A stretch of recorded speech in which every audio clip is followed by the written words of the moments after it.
Okay, so the learning objective is to discuss or explain the paradigm shifts through history, how the intellectual revolution changed the way humans see the world. So what comes to your mind when you heard paradigm shift?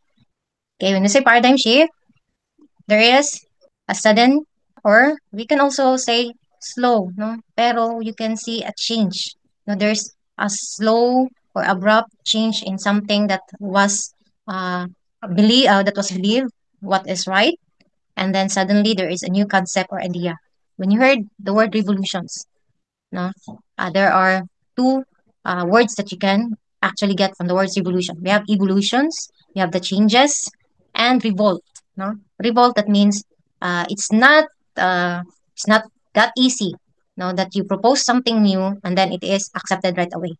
So there is a constant conflict, arguments, no, and finding evidences, even questioning that idea. And then during that period of Dark Ages class, no, the natural world, no, how it works, no, they can find explanation from the religious belief. So if you were a scientist during that time, it wasn't easy for you to raise your voice and propose something that is not aligned with the belief. Before we dive into the series of intellectual revolution or those significant intellectual revolutions, let's recall first yung ating timeline, di ba? Natapos natin ancient civilizations or at those classical period. Tinawag natin yan after the period of Neolithic up to the 4th century of medieval period dito.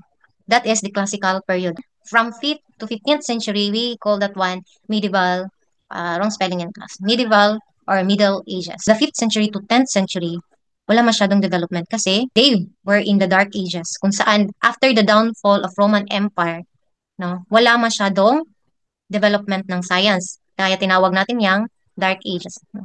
In terms lang sa ano klase, we not go over with the political. Focusan tayo sa ating elements in terms of science. And at this period also, very powerful yung religion. Ang hirap makipag-argue nito kung ikaw ay scientist at this time. Kasi pwede, no, you will be imprisoned or you will be sentenced to death. So, science and technology, no, slowly grow and beginning of the Greek civilization. Kasi maraming contribution yung Greek, di ba? They were the first to believe that humans could understand the universe. Okay, using reason alone rather than through mythology or religions. Yung Middle Ages, dinivide ng tatlo. We have the early Middle Ages from 5th century to 10th century. Yun yung Dark Ages. And meron tayong High Middle Ages from 11th to 13th century.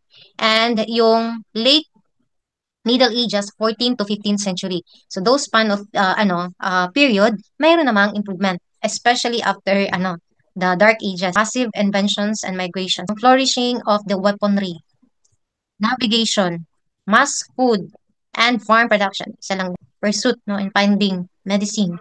Population rise dahil lumalawak na yung ating agriculture, mas tumaas yung population. And of course, mayroong trade, commerce, and transportation.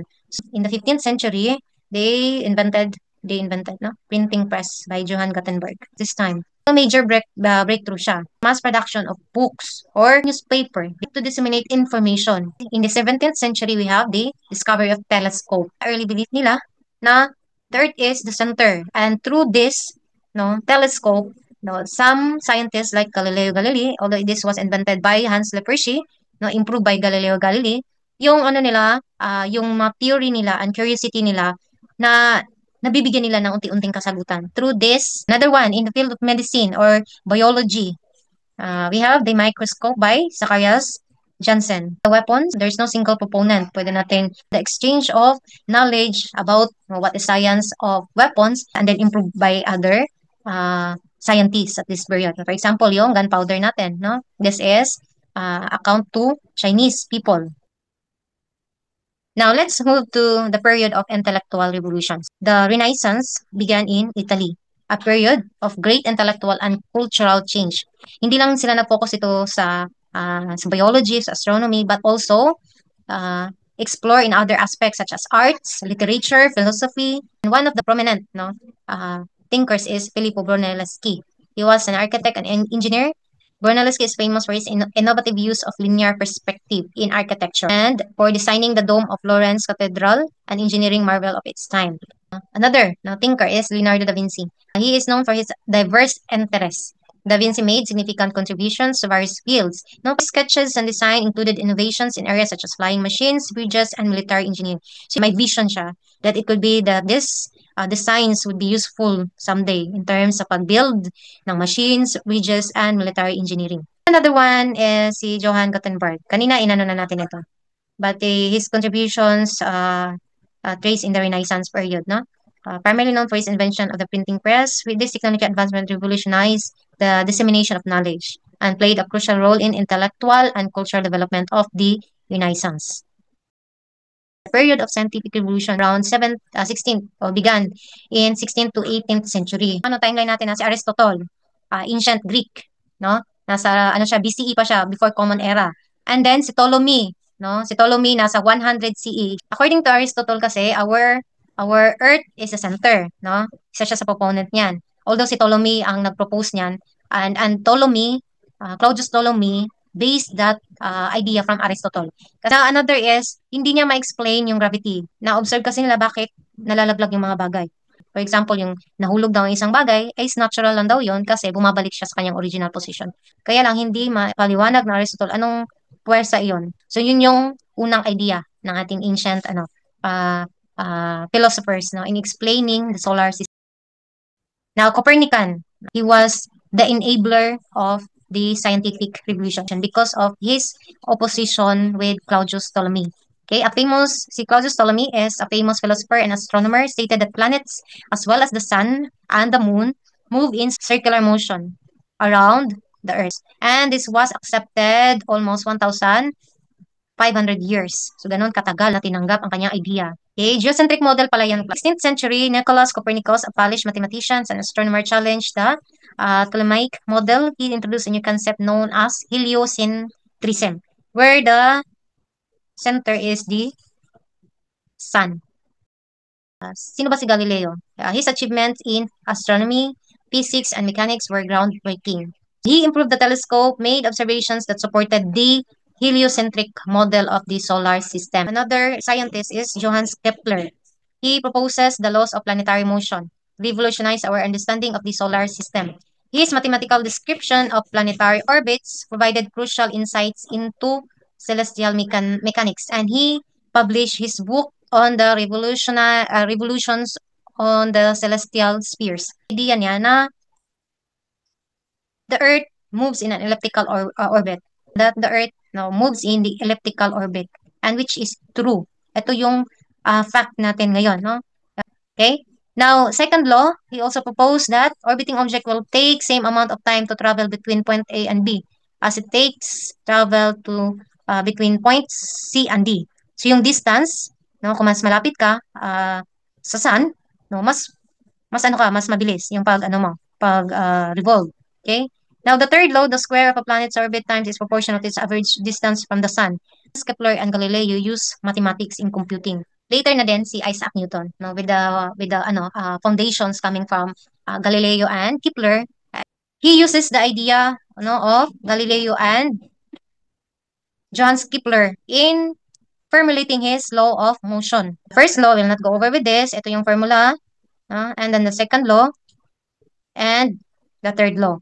Nang hindi ma-explain ni Aristotle na ano yung forces, si Isaac Newton yung nag-further investigate na ito ay gravity pala. Because of the gravity. Na kung pupunta naman tayo sa outer space, yung gravity na yan ay hihina. So, yung gravity natin is mas malakas pag nasa malaking mass tayo. Diba ang Earth is napakalaking mass niya? So that means, yung gravity is yun yung nag-hold sa atin dito. Kaya hindi tayo lumulutang. In the field of biology, you have Darwin or Charles Darwin. We call that one Darwinian Revolution. Now, in 1859, Charles Darwin, an English naturalist, biologist, and geologist, publishes his book on the origin of species. He is the proponent of the theory of evolution. And that theory of evolution, the details of that, he explained that one in his book on the origin of species. And with the natural selection process and the species that evolved that has desirable traits in their genes, that is the species that would likely to what? That would likely to survive.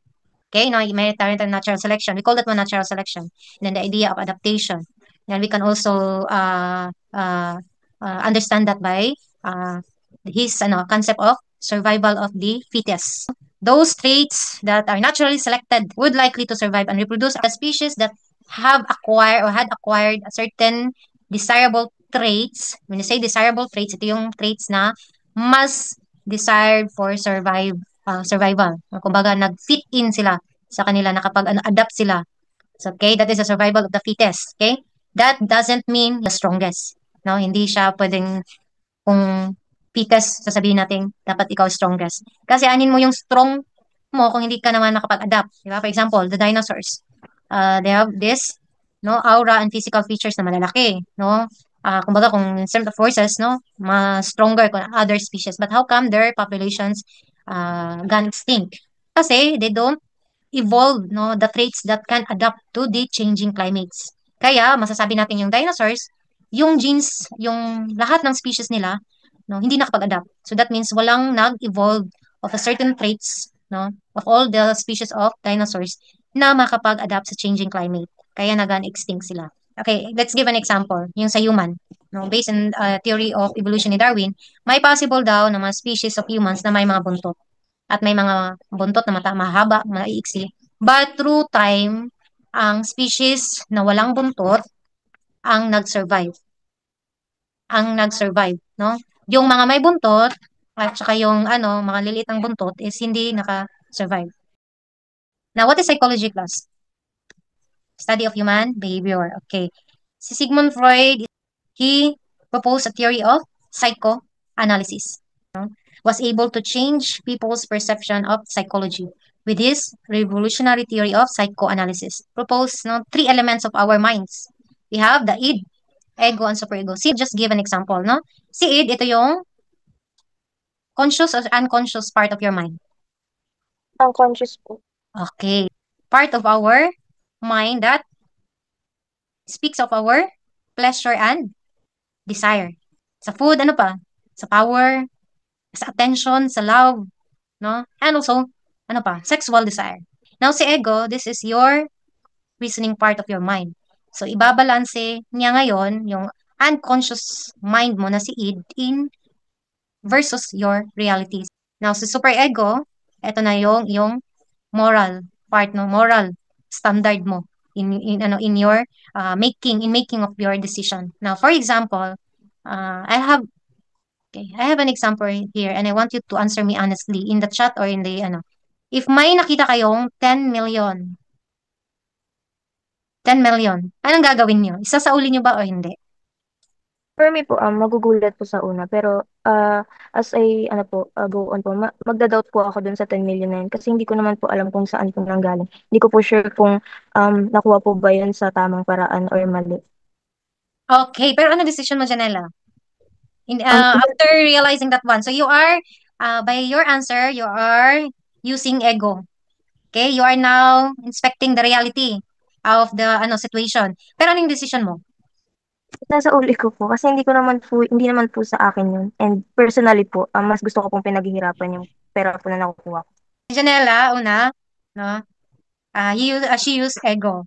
And then after analyzing the situation, eventually at the end, she decided to return the money.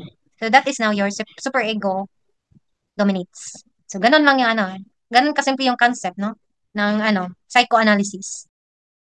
Industrial Revolution, may mga significant technologies invented at this period na naging foundation ng kung ano mang meron tayong technology today. We have the Watt steam engine. James Watt, yung proponent nito. He improved the steam engine for what operations? Okay? We have steam power and transportation, manufacturing industries, no?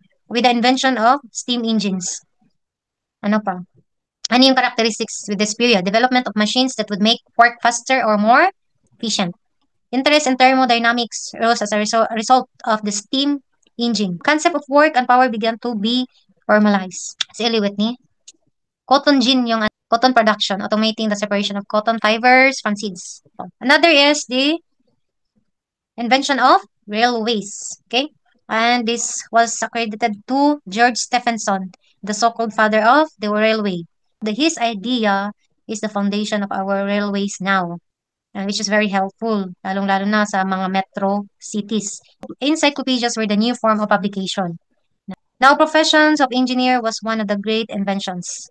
Much 19th century science started with the discovery of electromagnetism by Hans Christian Ørsted. Saan applicable yung electromagnetism class? The word electro, probably in the electronics, di ba? And magnetism.